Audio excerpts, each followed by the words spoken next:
something grabbed me above my left leg like a pincher. I woke up and I couldn't move. It's pitch black. I'm completely immobile, but I can sense everything that's going on around me. And I see this thing floating in the air in the distance. It was small at first and it got closer and closer, and it was talking to me. You could tell it wasn't sincere. It was saying, "Come with me, Todd, and I'll take you to places that you've wanted to go see. All you have to do is agree."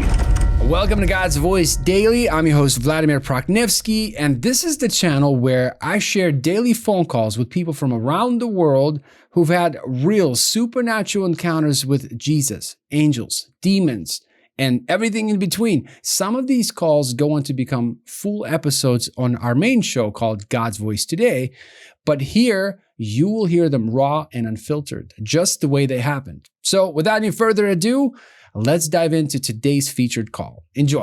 Before we jump into talking about the experience, give me like a 1 minute, just a summary of what happened, and then we'll jump right in.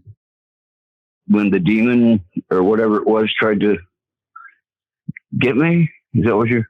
Yes, just like the summary of the whole thing. A couple of nights before that, now, mind you, I had been dabbling in trying to do astral projection at the time for maybe about a week. And a few nights before, I'd gone into a really deep sleep and nothing happened. But I woke up the next night and I was also reading The Hobbit at the time and kind of getting into mysticism and that kind of thing. Unknowingly, I was stumbling into it. And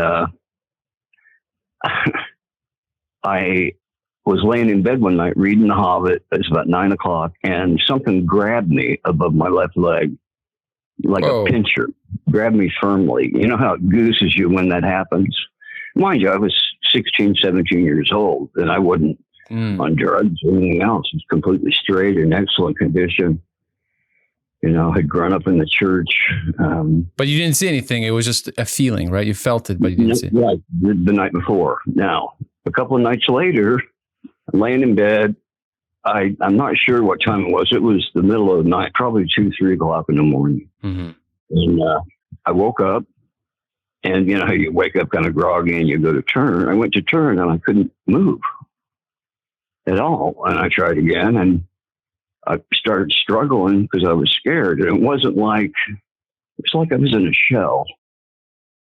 And very slowly, you know, I started to panic, and slowly I began to notice that the room, not the whole room, but my bed had shifted position to where the foot was like about halfway out the door, and the left side of it was up against a desk that was right next to the door. And normally it would have been over in the corner. So there was like this time thing going on in space. So I'm laying there, and all of a sudden I start to sense, and I can't see anything. It's pitch black, and I can't move. I'm completely immobile, but I can sense everything that's going on around me. And I see this thing floating in the air in the distance. It was small at first, and it got closer and closer, and it was talking to me, but not in English. It was speaking in this syrupy, sweet language that was the closest thing I can describe to as music. And it was very obviously contrived. I mean, you could tell it wasn't sincere. And as it got closer and closer, it was saying, "Come with me, Todd, and I'll take you to places that you've wanted to go see. You know, and all you have to do is agree." That's what the gist of what it was saying. And as I resisted more and more, the closer and more insistent it got, until I don't know how long it went on. I would guess maybe 15 minutes or so, to the point where it literally was getting to where it was in my face. And I was in full panic by then. And I thought, what do I do? I know there's something I can do. And I learned from my Sunday school teacher about Jesus. Mm-hmm. And I started thinking, what can I know there's something I can do. What is it? What is it? And then I started singing Jesus Loves Me. And then I said, that's it. Jesus, help me. And instantly, from behind me, I didn't turn around because I really couldn't. I sort of like twisted, like if you had a stiff neck in my spirit. And there was this huge being sitting in a straight back chair. And this thing was completely still, totally rigid, completely competent. And as soon as I said, this all happened in just a split second. When I said, Jesus, help me, I realized that thing was there. It revealed itself. And it said to this thing, again, this wasn't English, but it was like just one word and it meant a whole bunch of stuff. It said, that's enough. And this thing went berserk. I mean, it was screaming obscenities in such force that I could literally see it streaming by the left side of my head at this angel, I guess. And an interesting thing about this angel was it had the beard of a Levitical priest. That was weird. But I think I've heard them described as having beards sometimes. But anyway, he let it vent on him for a long time. And these obscenities were things that, I mean, you can't even describe. They were bad, though. And he let it do that for a moment. And then it said, go. Oh, and the gist of what this thing was saying, too, was, I'm tired of you messing up my son, was kind of the bottom line. And when he said go, it shot off so fast that if you blinked your eyes, you know, in the flesh, you would never know it had gone away. And it left kind of a trail behind it. And so I had this feeling of relief wash over me, and I started to struggle to wake up. And I did fairly quickly. It took me a little while to be able to move. And I jumped out of bed and went in my parents' bedroom, and I woke my dad up. And my dad was a physician, a family doc, and he had an OB practice too. So he worked all the time. He was rarely home. So he was like knocked out. And he said, you what? I told him the story real quick. He goes, oh, for gosh sake, go to bed, Todd. There's nothing wrong. You're just dreaming. So I went back to bed and I discounted that until, I don't know, probably for 8 or 9 years. And then I had begun to seek God enough that I finally figured out what had happened then. But I've had quite a few other, things occur as well. Well, I'm curious about this one. Do you think, so you were reading the book, was it The Hobbit? Or I don't know much about the book, but I'm assuming it's part of sounds like Lord of the Rings stuff. Magic, supposed to be good against evil, but it takes, it's a lot of sorcery. It's not a good book. It's So do you think that opened a portal, a door for this demonic thing? I think the trying to do the astral projection is what really did it. That still in the claim. I don't know how old you are, but this was in the early 70s, 72, 73. And Shirley MacLaine was really famous back then. Her brother is Warren Beatty. You may or may not know that, but she was heavily into mysticism and spiritualism, and the New Age stuff is what they called it back then. In fact, there was a song called The Dawning. This is the dawning of the age of Aquarius. It was called Aquarius. Famous song. You'd recognize the tune. This is the dawning of the age of Aquarius. Anyway, so yeah, I mean, that I think more than anything did it. And she wrote a book that described how to do this. And there were many other books as well. Wow. And I found one, I can't remember the name of it, that I was following to try to do this. And it described the technique and everything. And so did you ever successfully do it? No, but I think just the fact that I had attempted to, I might have, I don't know. What do you think? Really don't know. If you went along with this creature, this thing, what do you think it would take you? Do you think you'd be dead? Nowhere good. Nowhere good. I think had I agreed to go with it, I think that might well have been a problem. Wow. I don't know what would have happened, but I knew I was terrified. Yeah, it was up to no good, right? Just wanting to have fun. It was the most afraid I have ever been in my life. And I'm a combat veteran, so. But it's interesting you say that, because it asked you, all you have to do is agree. So you had to give it permission. It can't just force you to do it, right? Yeah, I think, well, no malevolent spirit, no matter what it actually is, whether I got visited by one of the fallen angels, or just a foot soldier in spirit form, managed to muster enough to appear to me or do whatever. But anyway, it was there, and it was certainly real. But anyway, man, I don't know. What about that angel? What doesn't belong to them? So, but I don't know if you agree. Well, power of agreement, right? It's like they legally can't do anything to you unless you open a door, you agree to them, and then after Enoch, I don't know if you've ever read the book of Enoch, but he speaks of God telling him that there are different levels of forbidden secrets that the fallen and their angels taught to each other and also taught to men. And they're like this mysticism that everybody talks about. They're actually real, but they're not meant to be used for things like that. And that's one of the reasons the fallen were, I don't know if you knew this, but they actually petitioned God through Enoch for forgiveness, and he refused them.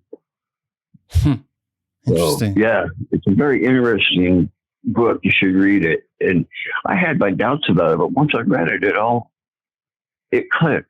And that one's kind of controversial, right? Not everybody accepts it. Yeah, no, I know a lot of people say, no, that couldn't be true. But if you really look at it, and it fleshes out a lot of the mystery surrounding, well, where did the devil come, and who are these evil spirits then? But it explains all that. So I'm not saying you got to go through it and read everything that's in it. It's all interesting, but the part about the fallen angels is the best. What about the good angel, the one that was you said to your side? You think that was your guardian angel? Yes, it was there. It had one purpose and one only, and that was to answer if I invoked the name of Jesus. That was it. It was there to protect me. I just sensed that. And it was all business. And it had complete authority. Another thing about this bad entity that tried to come at me is that I could sense very clearly that it was ancient. I mean, extremely old. As old can be.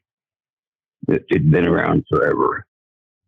But you said very business-like, kind of almost but by the book kind of being, right?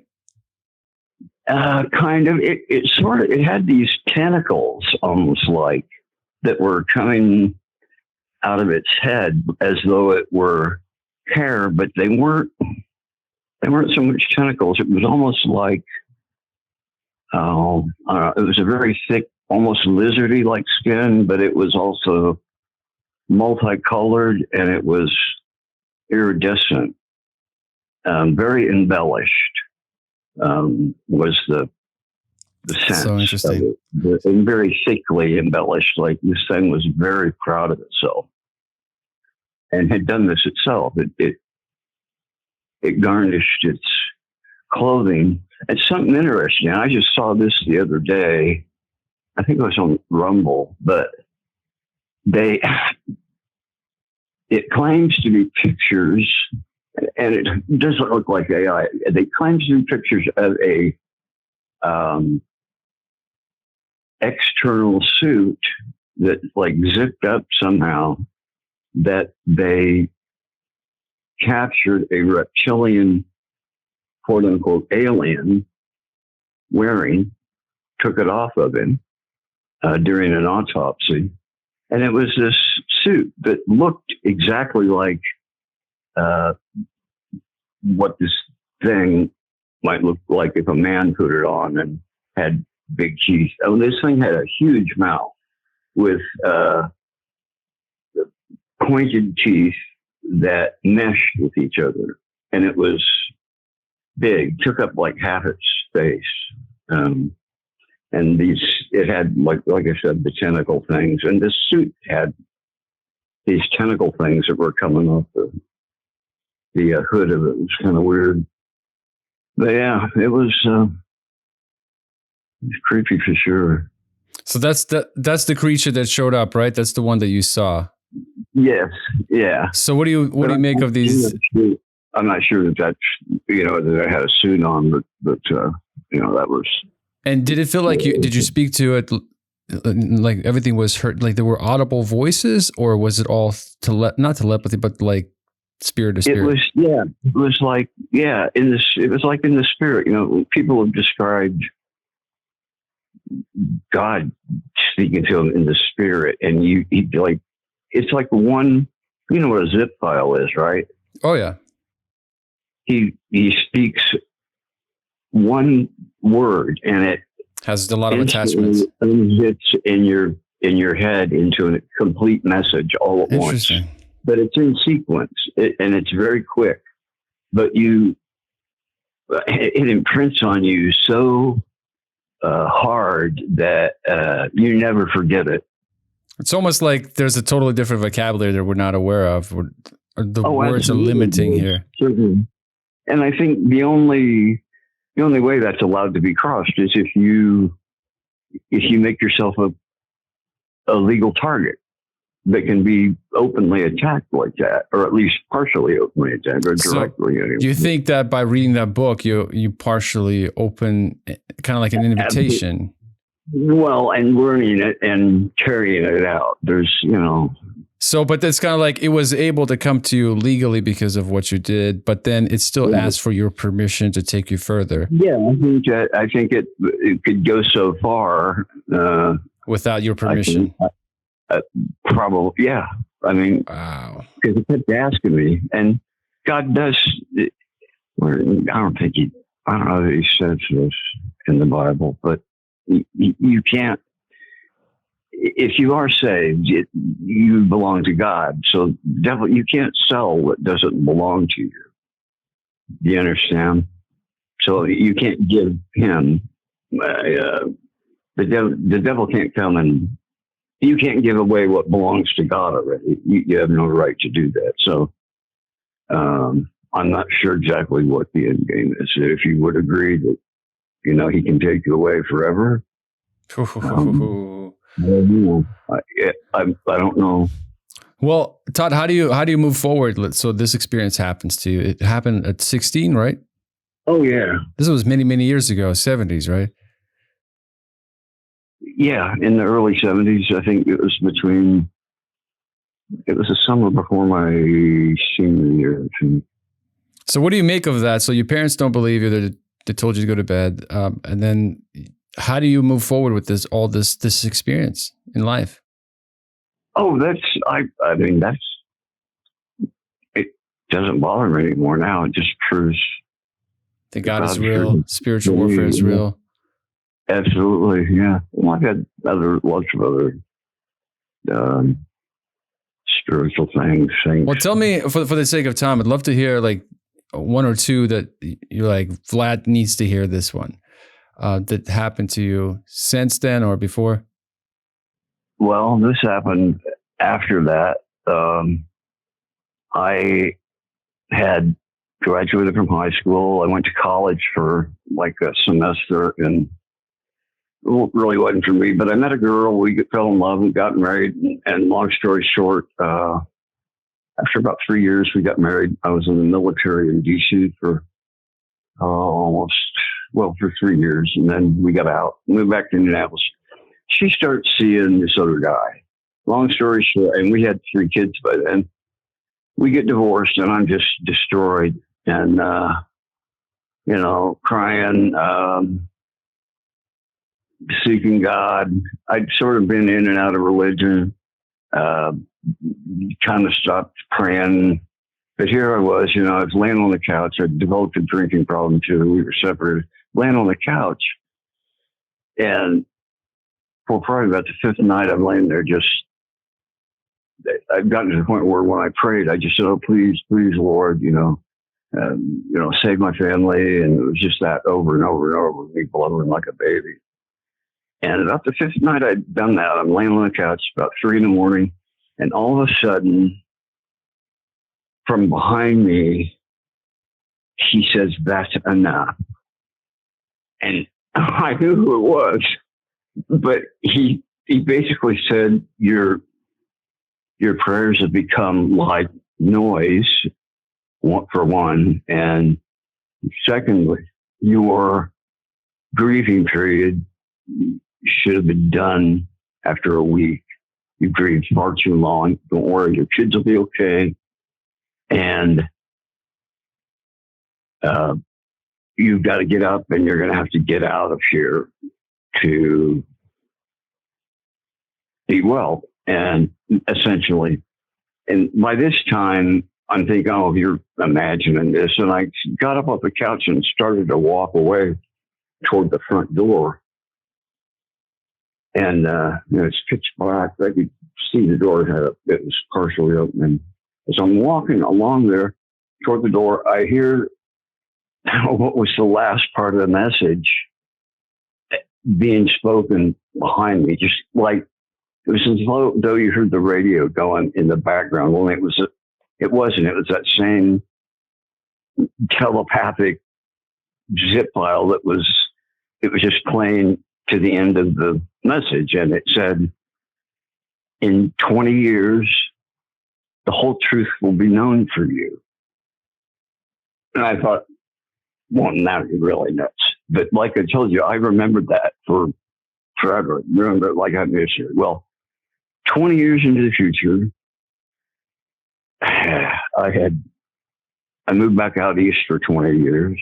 And let me give you one more piece of background. My ex-wife's dad hated me and actually set up this guy with my what was now my ex-wife, who was a dental student, to try to break this up, literally. But anyway, so I moved out there, and then 20 years later, I moved back to Indianapolis, where I'm from, and where he still lived as well. And I'm doing private contracts as a surgical first assistant, which is like a surgical PA, only you just work in New York.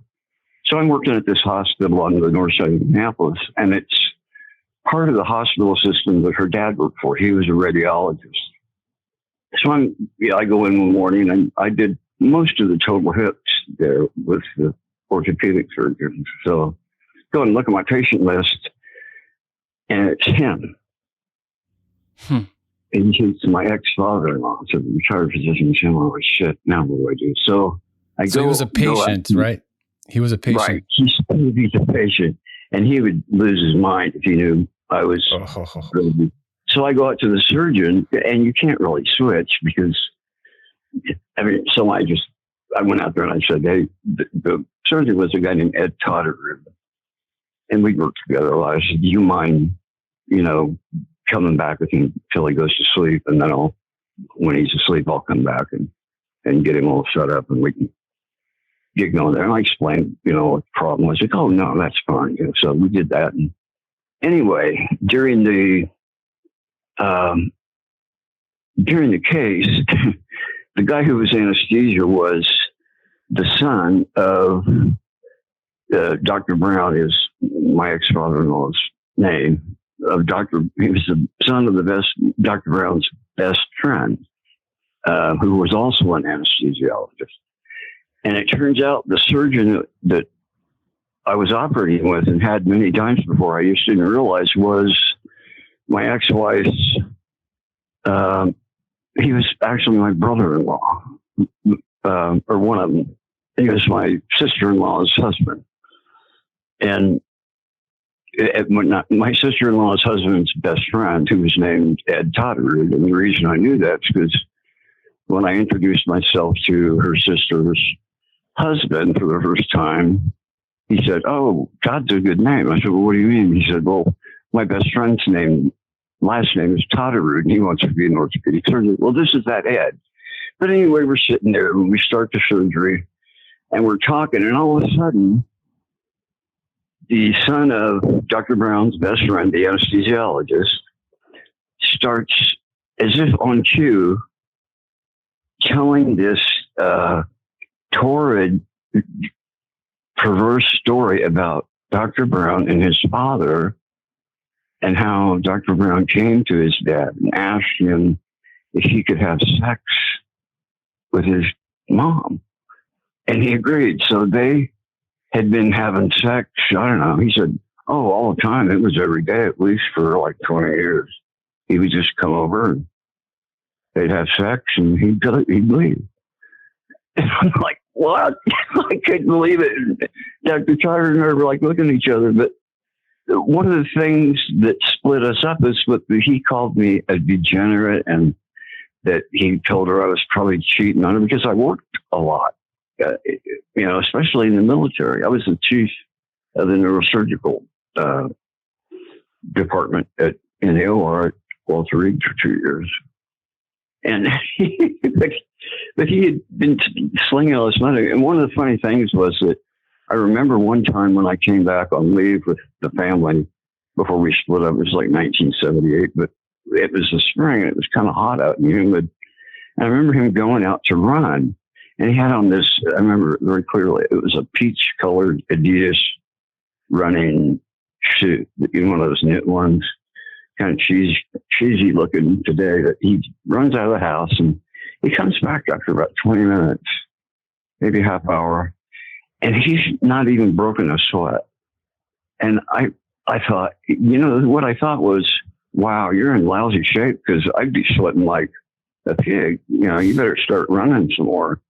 I didn't even occur to me, but that's where he was going. It was down the block to sleep with. So it was just weird, but God revealed that to me. But he revealed a lot of other stuff. There was a lot of truth I learned about myself in that, I never told a soul about that, except for I told a few friends that I thought, would listen, and understand, and they did. I'm large. Well, Todd, are you comfortable with me sharing this story online, or would you want me to take it out? So good. Would you be comfortable with me sharing? I record every phone call when people call. Oh, no, that'd be fine. Sure. No, that'd okay. I just want to make sure I don't set you up. No. Go right ahead. I think, people find, I think, a lot of strength and hope in watching and hearing things like this. No, testimonies are powerful. And, I came to Jesus through a testimony. That's why I'm a big fan of testimonies. Yeah, absolutely. They do a lot of good work. Yeah, probably usually. Not always, but yeah. Yeah. Well, listen, Todd, thank you so much. Thank you so much for your time. Appreciate you. You're most welcome. You're most welcome. Good luck to you. And and thank you for your service. You got a really great. You got a great channel. Appreciate that. Thank you. And I want to say thank you for your service. Thank you for calling, for scheduling the phone call. And this is going to be a powerful testimony. Welcome. I'll definitely share with the world. But I appreciate you being vulnerable. I know it's not easy to share testimonies, especially something that sensitive, that personal. So appreciate that. No problem. Talk soon, Todd. God bless. Bye-bye. Bye-bye. Thanks for watching. If this call caught your attention, wait until you see what's coming up next. It should be on the screen right now. Go ahead and click on that video, and I'll see you there.